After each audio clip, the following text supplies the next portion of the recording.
नमस्कार दोस्तों, मैं डॉक्टर भावेश। आज के वीडियो में लोग देखने वाले हैं कि जो सेक्सुअल लाइफ होती है या सेक्स जो लाइफ है मीनोपॉज के बाद फीमेल की सेक्सुअल लाइफ कैसी होती है।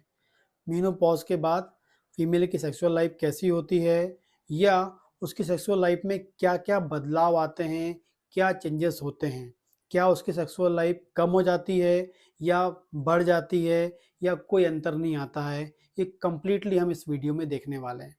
तो पहले आपको बता दो, जो मीनोपॉज है ये फीमेल की एक नॉर्मल प्रोसेस होती है। नॉर्मली हर फीमेल में 45 से 55 की एज में होता है।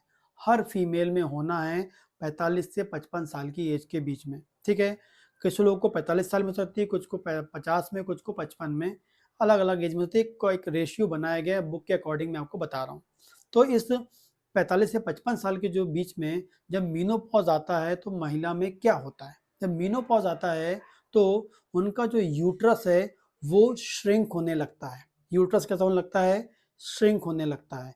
और यूट्रस में मतलब जैसे हम बोलते हैं बच्चा दानी जो होती है वो सिकुड़ने लगती है। और बच्चे दानी के पास होती है ओवरी, जहाँ से बच्चा पैदा करने वाले ओवम बनते हैं, अंडाणु बनते हैं। ठीक है, तो लेकिन जैसे वो मीनोपॉज की ओर जाती है तो ये ओवरी का जो फंक्शन जहाँ से अंडाणु बनते हैं वो बनना बंद हो जाते हैं, बिल्कुल बंद खत्म हो जाते हैं।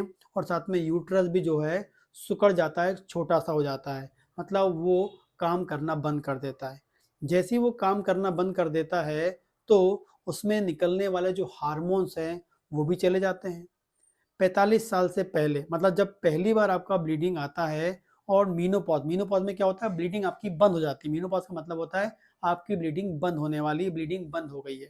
तो जब पहली ब्लीडिंग आई थी और जो लास्ट ब्लीडिंग है, इस बीच में इसे हम बोलते हैं रिप्रोडक्टिव लाइफ, मतलब इसके बीच में महिला जो है बच्चा पैदा कर सकती है।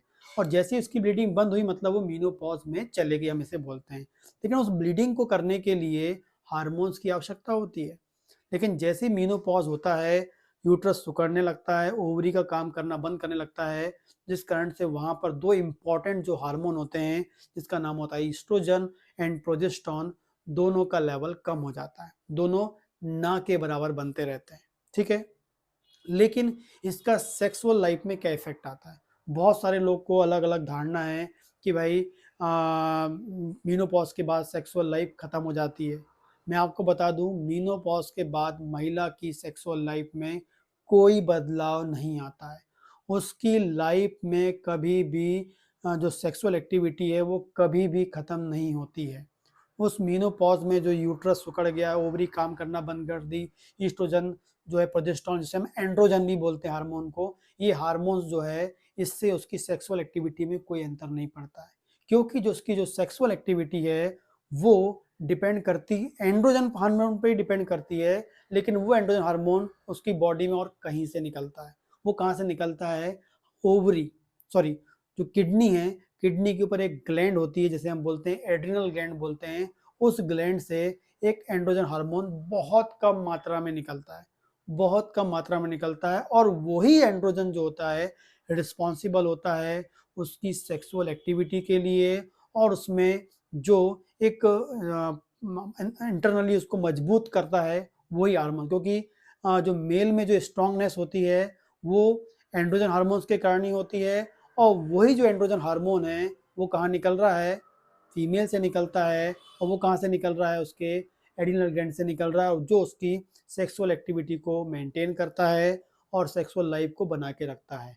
तो जब मीनोपॉज होता है तो ओवरी और यूट्रस तो श्रिंक हो जाते हैं, उनके फंक्शन खत्म हो जाते हैं। लेकिन जो किडनी के ऊपर की ग्लैंड है वो वैसे ही काम करती रहती है जब तक वो उनकी डेथ नहीं होती, जब तक कि वो जिंदा हैं उनकी वो ग्लैंड वैसे ही काम करेगी।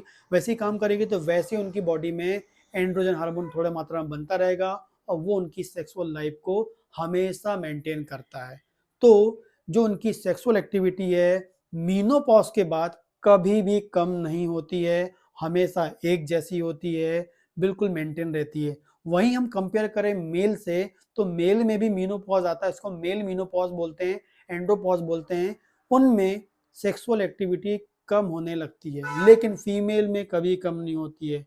यदि हम एक 50 साल के मेल और फीमेल की कंपेयर करेंगे तो मेल में सेक्सुअल एक्टिविटी कम हो जाएगी, लेकिन फीमेल में सेक्सुअल एक्टिविटी कभी कम नहीं होगी क्योंकि उसकी बॉडी में एंड्रोजन बन रहा है आपकी जो एड्रिनल ग्लैंड से।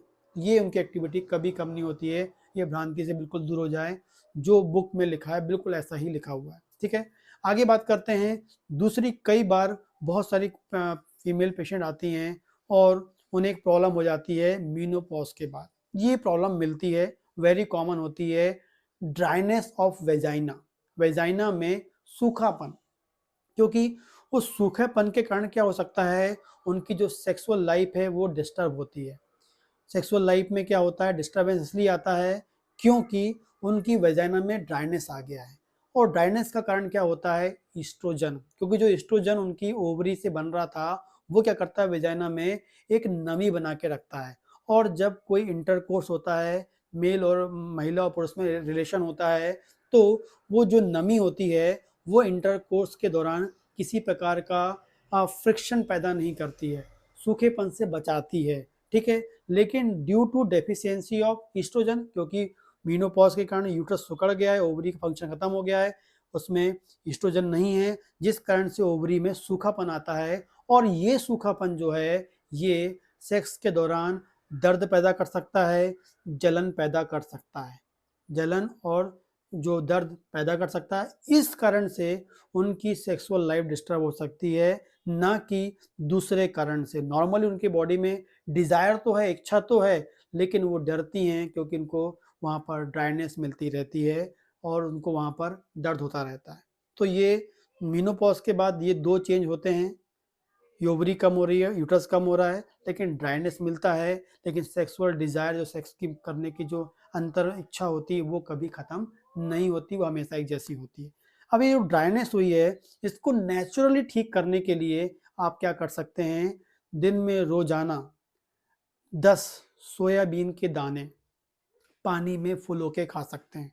लेकिन इम्पॉर्टेंट नोट याद रखें, जिनको थायराइड की प्रॉब्लम है वो ये नहीं ले सकते हैं। जिन्हें थायराइड की प्रॉब्लम नहीं है, थायराइड नहीं है, वो लोग क्या करें, रोजाना 10 सोयाबीन के दाने को पानी में फुलो लें। फुलोने के बाद फूल जाने के बाद दाने की छिलका उतार लें और छिलका उतार के खाएं।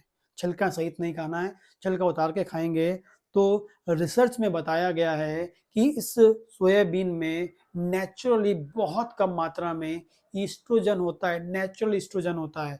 और ये जो नेचुरल ईस्ट्रोजन होता है जो बॉडी में जाता है और वेजाइना की ड्राइनेस को खत्म कर देता है। यदि कोई फीमेल मेनोपॉजल एज में है और उसको वेजाइनल ड्राइनेस है, वेजाइनल ड्राइनेस के साथ को क्या during intercourse sexual relation pain होता है, जलन होती है, तो वो आज से ही क्या करना चालू कर दे, सोयाबीन के दाने फुल होके खाना चालू कर दे। 10 दाने रोजाना खाएगी, नेचुरली उनको एस्ट्रोजन मिलेगा, ड्राइनेस खत्म हो जाएगी, कोई दवा लेने की जरूरत नहीं है, ड्राइनेस ऑटोमेटिकली खत्म हो जाएगी और जो उनकी सेक्सुअल लाइफ है फिर से वैसी की वैसी हो जाएगी।